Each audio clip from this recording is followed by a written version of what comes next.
Look, you've already had an MRI, a CT scan, blood tests, labyrinth exams, and everything came back normal. Then the doctor looks at you, gives you a pat on the back and says, look, there's nothing wrong with you, okay? This labyrinthitis is just stress. It's all in your head. That makes you feel really frustrated, doesn't it? Because, man, your world is still spinning and the guy didn't solve your problem. You still feel like you're on a boat with your head feeling weird, empty, afraid you might fall in the middle of the street. So if you're living this nightmare, pay close attention. You're not going crazy. Your dizziness is real, even if it doesn't show up on any test. The problem isn't in your head. The problem is that they're looking for the illness in the wrong place. And today, I'm going to prove that to you. And look, I prepared an exclusive gift for you to fill out and take to your next doctor's appointment. I'll leave the link down in the description. I'm Dr. Salo Nader, a neurologist, and my life's mission is to investigate and treat dizziness and vertigo. If you want access to valuable information about dizziness that most doctors don't tell you, and you want to get your quality of life back, go ahead and click the subscribe button right now. You're very welcome here on the Neurology and Psychiatry channel, because here we believe in you. So let's go, detectives. Grab your magnifying glasses, because today we're going to investigate the 3 clues that explain why on earth your dizziness doesn't show up in tests. And let's move on to clue number 1, which is the myth of the perfect test. A lot of people think that a brain MRI will show labyrinthitis. But look, we search, check the images, look for it, and everything comes back normal. This is a huge myth, because an MRI is basically a photograph of your brain's anatomy. It's a high-definition color photograph. So, for example, it's great for showing if you have a tumor, a stroke, or a brain lesion. But most of the diseases that cause dizziness are neurological functioning problems, software issues, not anatomical ones. So the MRI shows the structures, but it doesn't show your brain's chemistry. Think about it with me. Your balance is like a circuit. You have the labyrinth, one on each side, which is a motion sensor, the little nerves, which are like wires connecting it to the brain, and an area of the brain that's the processor for balance and coordination, the cerebellum. The labyrinth is really tiny, minuscule. It looks like a pea, and it's hidden in the bone behind your ear. So the MRI will be able to see these structures. I can see the little labyrinth, the little nerves, and the cerebellum on my MRI.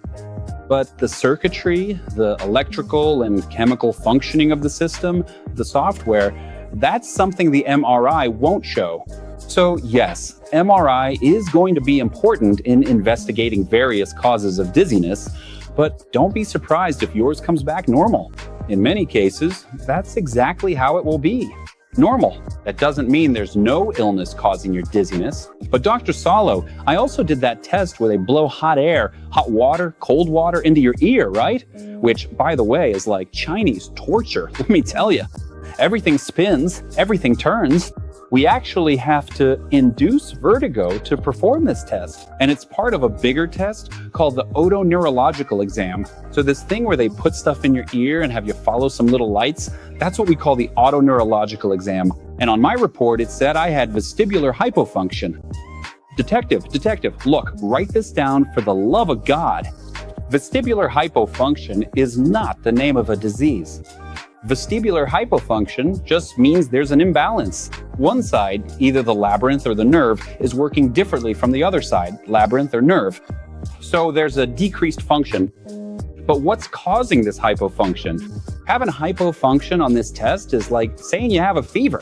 The fever tells me that something's wrong. Okay, but the fever doesn't tell me exactly whether it's being caused by the flu, a throat infection, or dengue. I need other information. So in this comparison, hypofunction tells me there's an imbalance, but it doesn't tell me if you have, I don't know, vestibular neuritis, Meniere's disease, BPPV, which is when the little crystals are loose, or something else. And just so you know, in the labyrinth, we have at least 7 diseases, and in the nerve, at least 4. Okay, so which one of these at least 11 diseases is it? Do you know what will actually give the disease its name, the correct diagnosis? It's the clinical aspect, the characteristics, the history, the way the dizziness happens, the neurological exam findings. In other words, a bunch of other factors that are checked during a consultation. The autoneurological exam, actually, in most cases, is dispensable, in the sense that a doctor with experience, expertise, and training in the area of dizziness doesn't even need it. It's an exam to help guide the reasoning for doctors who aren't as familiar with the area, since at least it shows if one side is different from the other to help with the thought process. And look, make a note of this next part. Clue number 2, the supermarket trigger. This clue here solves thousands of cases in my office.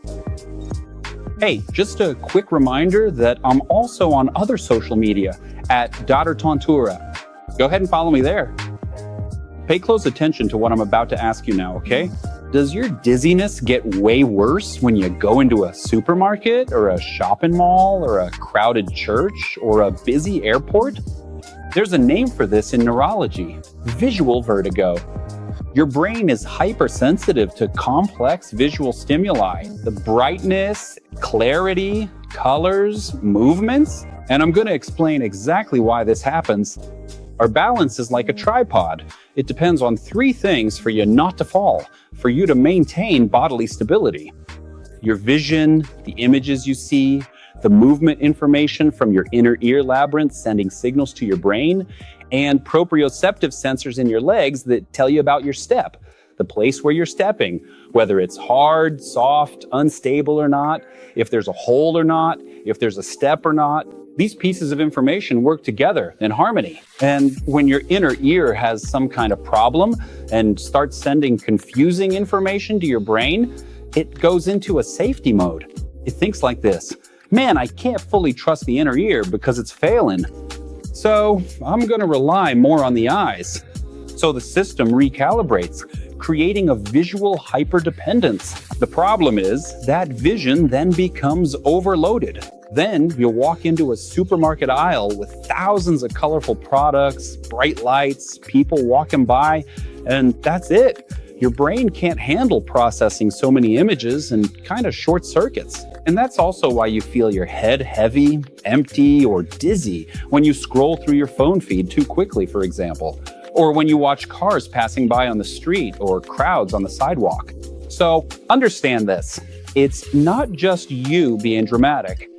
It's not just anxiety or being afraid to leave the house. This is a real neurological overload.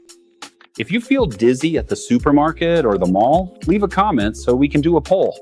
Just write, I feel dizzy at the supermarket. I want to see how many people go through this. And you'll be surprised along with me at how many will show up.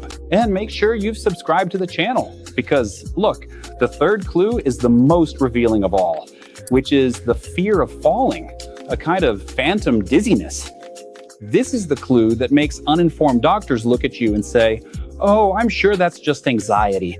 Because what you feel is an unspecific, vague sensation, but it's constant, right? Ongoing. Your head feels heavy, hollow, strange. It feels like you're kind of floating, kind of walking on eggshells, like you're walking on a cotton floor. It's an invisible illness. To anyone looking at you from the outside, man, it seems like you're totally fine. But inside, you're making a huge effort just to stay balanced. You start walking while holding on to things, the walls, leaning on people for support. You need to hold someone's hand, just to have the courage to cross the street or go through a crowded place. You end up becoming a hostage, a slave to your own dizziness, and you kind of stop living your normal life. But look how curious this is, detective. You're constantly terrified of falling, but you rarely actually fall. The fall almost never happens, right? But the fear of falling follows you 24 hours a day. Then you end up at the ER crying, afraid to leave the house, and of course the doctor will say it's an anxiety attack. Of course you're anxious. Living in fear of falling all day, feeling dizzy all day, it causes you terrible anxiety. So this illness I'm about to reveal to you and anxiety, they go hand in hand.